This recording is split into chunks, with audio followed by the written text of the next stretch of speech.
January 28th Daily Devotional, titled Lift 'Em Up, by Ellen G. White. Nature sympathized with this suffering. And it was about the 6th hour, and there was a darkness over all the earth until the 9th hour, and the sun was darkened, and the veil of the temple was rent in the midst. Luke chapter 23, verse 44 and 45. Faith and hope trembled in the expiring agonies of Christ, because God had removed the assurance He had heretofore given His beloved Son of His approbation and acceptance. The Redeemer of the world then relied upon the evidences which had hitherto strengthened Him, that His Father accepted His labors and was pleased with His work. In His dying agony, as He yields up His precious life, He has by faith alone to trust in Him, whom it has ever been His joy to obey. He is not cheered with clear, bright rays of hope on the right hand, nor on the left. All is enshrouded in oppressive gloom. Amid the awful darkness which is felt by sympathizing nature, the Redeemer drains the mysterious cup even to its dregs.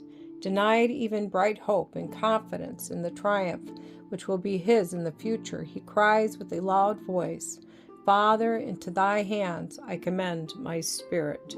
Luke chapter 23, verse 46. He is acquainted with the character of His Father, and with His justice, His mercy, His great love, and in submission He drops into His hands. Amid the convulsions of nature are heard by the amazed spectators the dying words of the man of Calvary. Nature sympathized with the suffering of its author. The heaving earth, the rent rocks, proclaimed that it was the Son of God who died. There was a mighty earthquake. The veil of the temple was rent in twain. Terror seized the executioners and spectators as they beheld the sun veiled in darkness, and felt the earth shake beneath them, and saw and heard the rending of the rocks. The mocking and jeering of the chief priests and elders were hushed as Christ commended His spirit into the hands of His Father. The astonished throng began to withdraw and grope their way in the darkness to the city.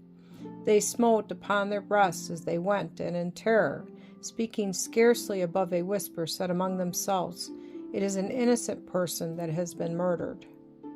What if, indeed, He is, as He asserted, the Son of God?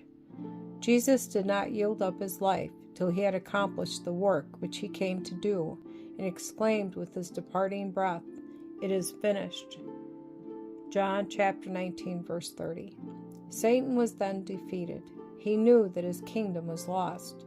Angels rejoiced as the words were uttered, "It is finished."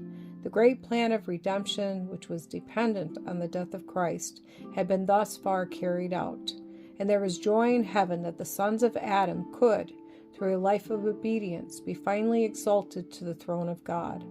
Oh, what love, what amazing love that brought the Son of God to earth, to be made sin for us, that we might be reconciled to God and elevated to a life with Him in His mansions in glory.